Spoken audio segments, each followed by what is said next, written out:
ঐতিহাসিক ৩৬শে জুলাইয়ের প্রথম বার্ষিকীতে জুলাই প্রোক্লেমেশন ঘোষিত হলো। বহুল প্রতীক্ষিত এই প্রোক্লেমেশনে যারা শহীদ হয়েছেন, মাফিয়াতন্ত্র, শেখ হাসিনার সেই মাফিয়াতন্ত্রের বিরুদ্ধে লড়াই করতে গিয়ে প্রতিরোধ যোদ্ধা যারা শহীদ হয়েছেন, সেসব জুলাই যোদ্ধাদের জাতীয় বীর আখ্যায়িত করা হয়েছে। যারা আন্দোলনে অংশগ্রহণ করেছেন জীবন বাজি রেখে, তাদেরকে আইনি সুরক্ষা দেওয়ার একটা ব্যবস্থা করা হয়েছে এবং তাদেরকে রাষ্ট্রীয় এবং সাংবিধানিক স্বীকৃতি দানের ব্যবস্থা রাখা হয়েছে। অন্তর্বর্তীকালীন সরকারের কার্যকলাপকে এক ধরনের বৈধতা অন্তর্ভুক্ত করা হয়েছে এই প্রোক্লেমেশনে। 28টি পয়েন্টের প্রোক্লেমেশনটি প্রফেসর ইউনূস গতকাল জাতির সামনে পেশ করেন। তো আমরা যা দেখলাম, ব্যক্তিগতভাবে আমার মনে হয়েছে প্রোক্লেমেশনটা ভালো। এইরকম একটা প্রোক্লেমেশনের দরকার হয়তো আরও আগের থেকেই ছিল। অনেকেই বলছেন এটা আরও আগে কেন করা হলো না। তো যেমন ভর্তি বলা হয়, বেটার লেট দ্যান নেভার, দের আয় দুরাস্তায়। তো এসেছে প্রোক্লেমেশনটা এবং পলিটিক্যাল উইলেরও একটা বহিঃপ্রকাশ হয়েছে। সব রাজনৈতিক দলের নেতৃবৃন্দের সামনেই এই প্রোক্লেমেশনটি ঘোষিত হয়। এবং আচ্ছা, এটা কিভাবে নিলেন? দেশের সর্ববৃহৎ যে রাজনৈতিক দল, যাদেরকে ধারণা করা হচ্ছে ইটস অলমোস্ট এ গিভেন যে ফ্রি ফেয়ার ইলেকশন হলে, মানে ফেব্রুয়ারিতে যেটা হতে যাচ্ছে, তো বিএনপি ক্ষমতায় আসবে। এখন কত মেজরিটি নিয়ে আসবে, কি নিয়ে আসবে, এটা তো এখন বলা যায় না। এটা আরও পরে হয়তো আমরা প্রেডিকশনে যেতে পারবো, বা প্রেডিকশন দরকারটা এই মুহূর্তে নাই। তো ওনারা এটাকে বেশ ভালোভাবে নিয়েছেন, স্বাগত জানিয়েছেন। ওনারা এক ধরনের স্বস্তিদায়ক বলে বলেছেন। স্বস্তির কথাটা হলো তো পরবর্তীকালে ডক্টর ইউনূস যে ভাষণে ইলেকশনের মাসের কথা উল্লেখ করাতেও ওনারা স্বস্তিদায়ক। এবং আসলে এটা বিএনপির এক ধরনের বিজয়, কারণ বিএনপি 31 দফার সাথে এই প্রোক্লেমেশনের অনেক কিছুর মিল আছে বলেই আমাদের কাছে প্রতীয়মান হয়। তো খুবই স্বাভাবিকভাবে সবাই তো এটাকে পছন্দ করেননি। ইসলামিক দলগুলো, বিশেষ করে জামায়াতে ইসলামী, এক ধরনের হতাশা ব্যক্ত করেছেন। এবি পার্টির, আমি গতকাল এবি পার্টি, তো তারাও তেমন কোনো দেননি। মানে তারা খুব বেশি উচ্ছ্বাস প্রকাশ, মানে ইনফ্যাক্ট তারা মনে করেন যেটা আরও বেটার হতে পারত।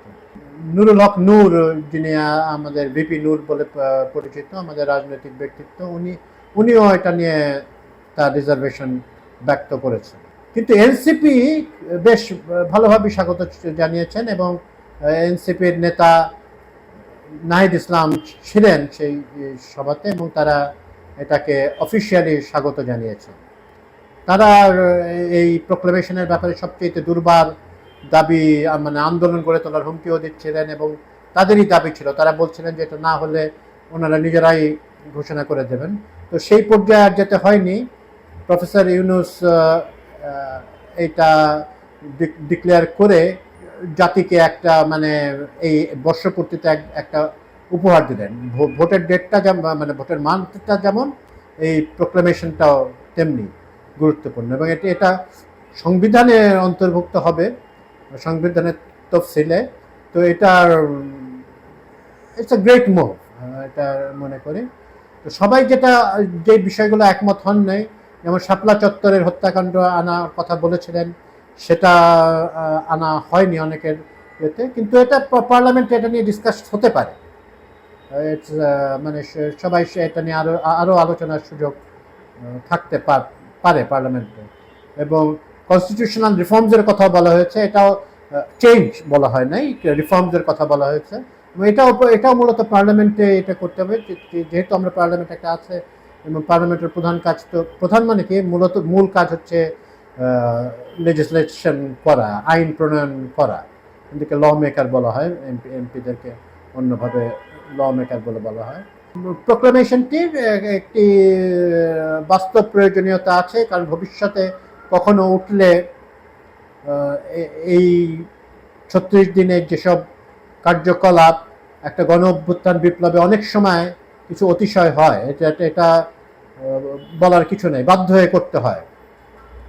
এটা কোনো ডিনার পার্টি না যে সবাই ফর্মাল জ্যাকেট পরে বা মহিলারা ফর্মাল পোশাক পরে যাবেন এবং চামচ দিয়ে নিঃশব্দে খেয়ে পরে উঠে যাবেন। এটা কোনো পিকনিকও নয়, এটা একটা অভ্যুত্থান, এটা একটা বিপ্লবের মতো পরিস্থিতি। তো ক্লোজ টু বিপ্লব। তো এখানে তো সব কিছু তো আর আইন মেনে হয় নাই, কখনোই কোনো অভ্যুত্থানই পৃথিবীতে আইন মেনে হয়নি, কোনো বিপ্লব আইন মেনে হয় নাই।